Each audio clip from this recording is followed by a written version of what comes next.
তুমি ভগৱানৰ ছাঁ মানে ছায়া स्नि सान गोजाम श्रीमद भागवत महापुराण सप्ता ज्ञान यज्ञनि जरखा गोसो बोनो हानाय महादेव आरो सतीनि आखुआ 5 एप्रिलनिफ्राय उदालगुरि जिल्लानि माजबादनि फासनै खुथियाव जागायजेनो।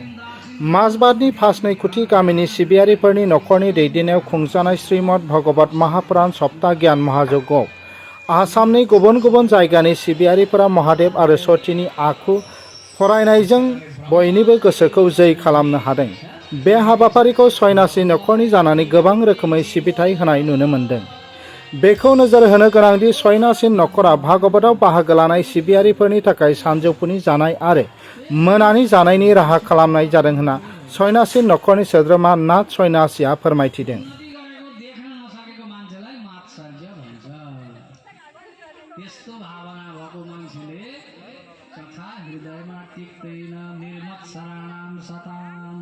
খিঞ্চিয়া প্ৰতিনিধ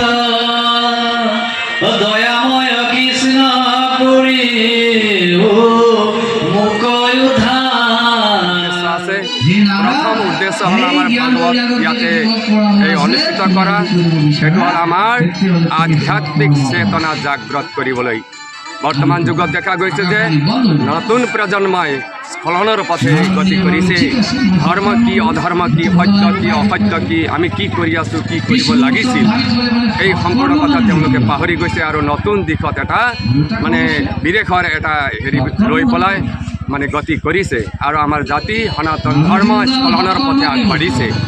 সনাতন ধৰ্মক ৰক্ষা কৰিবৰ কাৰণে আমাৰ ভগৱন্তৰ মুখৰ পৰা যিটো বাণী ওলাইছিল চাৰিবেদ চাৰিবেদ এই চাৰিবেদৰ সাৰ হ'ল ভাগৱত শাস্ত্ৰ। গতিকে ভাগৱত শাস্ত্ৰৰ মাধ্যমেৰে আমি নতুন প্ৰজন্মক আধ্যাত্মিক দিশত আগবঢ়াই লৈ যাবৰ কাৰণে আমি এইটো প্ৰচেষ্টা কৰা হৈছে। আৰু দ্বিতীয় আমাৰ উদ্দেশ্য হ'ল আমাৰ ভাতৃত্ববোধক একাগ্ৰ কৰা। আমি এই অঞ্চলটো বিভিন্ন জাতি ধৰ্ম বৰ্ণ হৈ পেলাই একত্ৰ হৈ থকা এই স্থান। গতিকে ইয়াত সকলো জাতি এক হৈ পেলাই আমি আগবাঢ়ি যাওঁ। এই আমি একেই সনাতন ধৰ্মৰ মানুহ।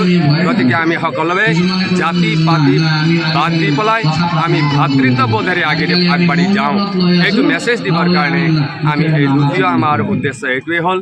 আৰু তৃতীয় উদ্দেশ্য হ'ল আমাৰ পিতৃসকলক তেওঁলোকৰ যিটো সন্যাসী পৰিবাৰৰ দধিৰাম সন্যাসী যিটো পিতৃ আছিল মানে প্ৰাত তেওঁলোকৰ আজু ককা ককা পিতৃ আইতাসকল যিটো পৰলোক হৈ গ'ল তেওঁলোকক সদ্গতিৰ কাৰণে মুক্তিৰ হেতু তেওঁলোকৰ জীৱনৰ যেন কল্যাণ হওক তেওঁৰ মৃত্যুৰ পিছত তেওঁলোকৰ যাতে সদ্গতি হওক ভগৱন্তৰ চৰণত তেওঁলোকৰ বাস হওক এই উদ্দেশ্য আগত ৰাখিয়ে পিতৃ উদ্ধাৰৰ হেতু তেওঁলোকে এই বৃহৎ আয়োজনা কৰিছে। গতিকে এই আয়োজনাটো আমাৰ সকলোৰে সহায় সহযোগিতাৰে এই যাতে সমাপন হ'ব গৈ আছে। গতিকে আজি দ্বিতীয় দিন।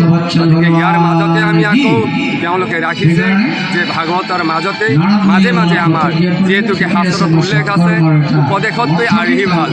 গতিকে মানুহক উপদেশৰ লগতে আৰ্হি দেখুৱাবৰ কাৰণে তেওঁলোকে ভাগৱতৰ মাজে মাজে তেওঁলোকে বিশেষ ভাওনাৰ জৰিয়তে ভগৱন্তৰ যিটো লীলা অৱতাৰৰ এই যিটো হেৰি দৃশ্য তেওঁলোকে প্ৰকাশ কৰি মানুহৰ মাজত যিটো আধ্যাত্মিক জাগৃত মানে চিন্তাধাৰা জাগৃত কৰিবৰ কাৰণে ব্যৱস্থা কৰিছে। গতিকে আহক সকলোৱে জাতি বৰ্ণ ধৰ্ম নিৰ্বিশেষে সকলোৱে আগবাঢ়ি আহি এই ভাগৱত পেণ্ডেলত উপস্থিত হৈ ভাগৱতৰ অমৃতময় বাণী তেওঁলোকে শুনি নিজৰ জীৱন সাৰ্থক কৰাৰ লগতে নিজৰ পৰিয়ালক যেন সাৰ্থক কৰে আৰু গৃহস্থকো কৃতাৰ্থ কৰে এই আমাৰ উদ্দেশ্য। माजबादनिफ्राय जतिनाथनि रिपोर्ट NBT लाइभ। उन्नति गरेको देख्न नसकेको मान्छेलाई मात्सर्य भन्छ।